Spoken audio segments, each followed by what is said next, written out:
இன்றைக்கி கோயில் பிரசாதத்துக்கு ஜவ்வரிசி பாயசம் தான் செஞ்சேன். ஜவ்வரிசி பாயசத்தோட சப்ஜா விதையை போட்டா எப்படி இருக்கும், புதுசாக ட்ரை பண்ண ஒரு விஷயந்தான்.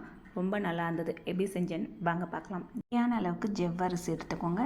ஜவ்வரிசியை நல்லா கழுவி தண்ணியில் 1 மணி நேரத்துக்கு ஊற வச்சுக்கோங்க. அதுக்கப்புறம் ஊறின ஜவ்வரிசியை அடுப்பை ஆன் பண்ணி அதை நல்லா வேக்காடு கொடுக்கணும். நல்லா கிளறி விட்டுக்கிட்டே இருக்கணும். நான் வச்சுருக்கிறது சில்வர் பாத்திரம், அதனால் கிளறி கொடுத்துக்கிட்டே இருக்கணும். நீங்கள் அலுமினிய பாத்திரம் வச்சா கூட கிளறிக்கிட்டே இருக்கணும். அதுக்கப்புறம் பார்த்திங்கன்னா இல்லைன்னா அடி பிடிச்சிடும். அதுக்கப்புறம் பார்த்திங்கன்னா கண்ணாடி படம் வரும். அந்த கண்ணாடி படம் வந்துருச்சுன்னா ஜவ்வரிசி வெந்துருச்சுன்னு அர்த்தம். அதுக்குள்ளேயோ ஒரு பக்கம் பாலை காசிக்கிட்டே இருக்கணும். பால் நல்லா தண்ணி ஊற்றாமல் சுண்ட காசிக்கோங்க. அந்த பாலை ஜவ்வரிசி வெந்த பிறகு ஊற்றிட்ட பிறகு உங்களுக்கு சர்க்கரை உங்கள் டேஸ்ட்டுக்கு ஏற்ற மாதிரி எவ்வளோ வேணுமோ போட்டுக்கிட்டு நல்லா மிக்ஸ் பண்ணிட்ட பிறகு அதுக்கப்புறம் நெய் ஊற்றி திராட்சை வறுத்து போட்டாச்சு.